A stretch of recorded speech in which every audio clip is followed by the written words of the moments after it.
Tous nos cœurs brûlent de cette espérance du retour de notre Sauveur. Différents faits divers nous interpellent et nous incitent à la réflexion. Ils annoncent un événement imminent et d'une grande importance. Mais comment l'analyser? En écoutant Jean-Claude qui, à la lumière de la Bible, t'accompagnera et te permettra d'être prête, d'être prêt pour le retour de Jésus. Note que les éditions spéciales sont disponibles sur YouTube. Quelle est la réponse 2? Le 2, c'est le chiffre. Je te salue fraternellement en Jésus-Christ, le Sauveur du monde. C'est Jean-Claude qui partage avec toi cette nouvelle série qui s'intitule « Découvrir la vérité ». C'est avec joie que nous nous retrouvons aujourd'hui afin de continuer ce beau récit qui te permet de comprendre l'histoire de notre planète. Mais juste avant, nous verrons la guerre dans le ciel. Prions. Éternel, nous te louons pour le bonheur de te retrouver encore. Toi qui nous diriges dans toute la vérité. Merci, Saint-Esprit, de nous aider à comprendre le temps dans lequel nous sommes. Et fortifie-nous, nous t'en prions, au nom de Jésus et pour ta gloire éternelle. Amen. Aujourd'hui, nous voyons guerre dans le ciel. Rappelle-toi, hier, le diable a dit « Je voudrais mettre mon trône au-dessus de celui de Dieu. Et je serai semblable à Dieu. » Qu'est-ce que ça veut dire? Dieu donne des lois, je donnerai des lois. Dieu fait des choses, je ferai aussi des choses. Pour celles et ceux qui sont très friands de WhatsApp et de TikTok, on parle aujourd'hui de l'intelligence artificielle, où des hommes ont inventé des machines qui remplaceront des hommes. Écoute attentivement ce que je te dis. Ils veulent faire une version meilleure que ce que Dieu a fait. Qui est derrière cela? Dis-moi. Tu sais de qui il s'agit. Ce n'est pas de la fiction, mais écoute attentivement ce que je te dis là maintenant. Il suffit qu'un détraqué qui a la même mise sur ces robots programme que ces robots tuent des humains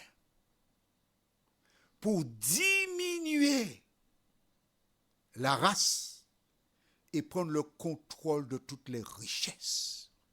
Il suffit qu'un illuminé qui a déjà cette idée mette ça en place. Tu verras comment des maladies apparaîtront subitement. Des gens mourront. Et ensuite, ils seront les seuls propriétaires pour avoir une nouvelle terre avec leurs lois. Programme diabolique. Jésus, lorsqu'il est venu sur terre, qu'a-t-il fait? Il a guéri les malades, ressuscité les morts. Il a apporté la vie. Du reste, il dit, dans Jean 14, verset 6, tu peux écrire ça dans ton cahier, « Je suis le chemin, la vérité et la vie. Nul ne vient au Père que par moi. » Jésus vient donner la vie. Et celui qui est le concurrent, qui veut prendre la place de Dieu, il a apporté la mort. Il voulait donc prendre la place de Dieu. Que s'est-il passé? Lisons donc dans Apocalypse chapitre 12, les versets 7 à 9, ce qui suit. Apocalypse 12, versets 7 à 9 déclare: Et il y eut guerre dans le ciel. Michel et ses anges combattirent contre le dragon, et le dragon et ses anges combattirent. Mais ils ne furent pas les plus forts, et leur place ne fut plus trouvée dans le ciel.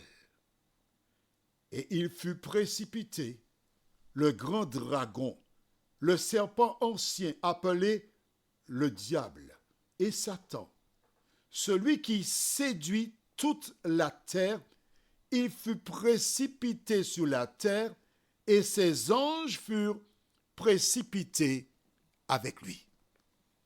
Nous n'avons pas la chronologie, mais nous savons qu'il voulait prendre la place de Dieu. Il a monté son projet. Il a convaincu ses anges. Et finalement, il y a eu confrontation. Je voudrais que tu notes que toutes les fois qu'il y a lâcheté, tôt ou tard, les choses explosent. Et il y a eu une guerre dans le ciel. Dans le ciel, oui. Il a attaqué Dieu dans le ciel.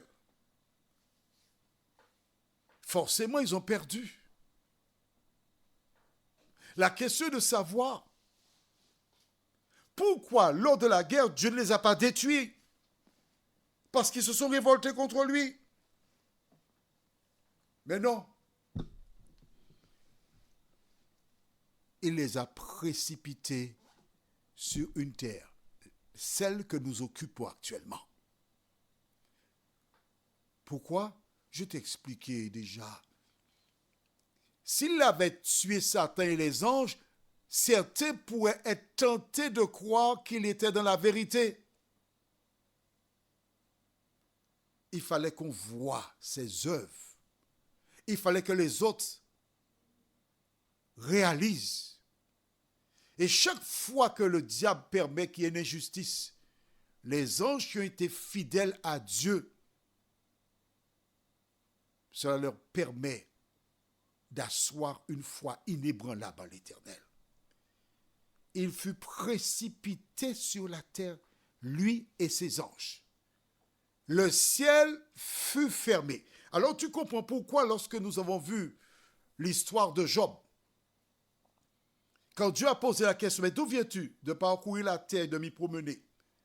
À ce moment-là, le ciel n'était pas fermé au diable. Parce qu'il est venu dans la réunion. Mais dans le verset que nous avons vu aujourd'hui, c'était une expulsion définitive. Je relis pour toi le verset 9. Et il fut précipité, le grand dragon, ce sont ses noms, dragon, serpent ancien, appelé le diable et Satan. Celui qui séduit toute la terre, il fut précipité sur la terre et ses anges furent précipités avec lui. Et nous verrons ultérieurement la suite de ce beau récit. Il est sur la terre. Et une fois arrivé sur la terre, que fera-t-il? Parce qu'il est en guerre avec Dieu. Sur la terre, Dieu a créé Ève et Adam. Dieu les visite chaque jour. Ils sont l'objet de l'amour de Dieu. Dieu les accompagne. Et Satan décide de continuer la guerre avec Dieu en cherchant à enrôler des femmes et des hommes comme il a enrôlé des anges. Est-ce que tu comprends cela? Tu as le choix. Le choix entre Dieu et Satan. Par le passé, Satan se cachait. Aux Antilles, lors de ce qu'on appelle le carnaval, des personnes se déguisaient en diable, c'est-à-dire il y a une sorte pas un masque, mais quelque chose qui représente la tête du diable avec des cornes, des miroirs. Et quand j'étais gamin, je me rappelle, lorsqu'il y avait le carnaval, il y a un homme qui mettait une chaîne autour de la taille de celui qui représentait le diable. Et cet homme effrayait. Un jour, lorsque j'ai entendu le cri du diable, on habitait à Sainte-Marie, à la Martinique, au premier étage, je suis entré sous le lit. Depuis 14 heures, quand j'entendais le bruit du diable, je tremblais. J'ai eu envie d'uriner. J'ai uriné sur moi. Je ne voulais pas sortir de ma cachette parce que j'avais peur du diable. Aujourd'hui, tu regardes une certaine marque d'échappement, tu vois que le nom de cette marque, c'est Deville, qui veut dire en français diable. Tu regardes certaines boissons, diable. Partout, on voit diable. Les gens n'ont plus peur du diable. Aujourd'hui, il y a des personnes qui font partie de l'église du diable. Il y a des églises où les gens déclarent « Nous sommes des serviteurs de Satan ». Toi qui m'écoutes, là, aujourd'hui. La guerre qu'il a commencée au ciel, il continue cette dernière sur la terre. Il cherche à enrôler des femmes et des hommes. Mais je voudrais te rappeler que si tu es en vie, si tu as des possibilités, si tu as des activités, quel que soit ce que tu possèdes, c'est parce qu'un jour le Créateur avait fait toutes ces choses. Il t'a donné la vie. Jésus-Christ est venu mourir sur la croix pour racheter la race humaine.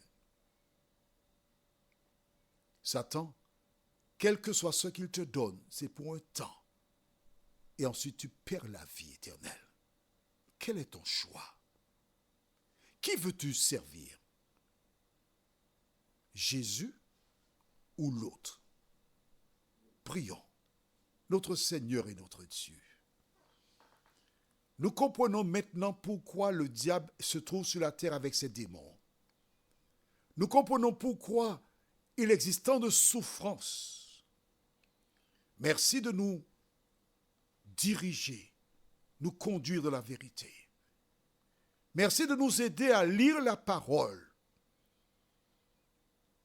parce que c'est elle qui nous permet de te connaître et nous prépare pour l'éternité. Nous te remercions, Seigneur, d'avoir aidé les uns et les autres à comprendre la parole. Et que le Saint-Esprit continue de nous éclairer, nous t'en prions, non pas parce que nous en sommes dignes, non. Mais c'est parce que Jésus, par la grâce, nous a sauvés et pour ta gloire éternelle. Amen. Je te souhaite une bonne journée et que l'Éternel continue de te bénir.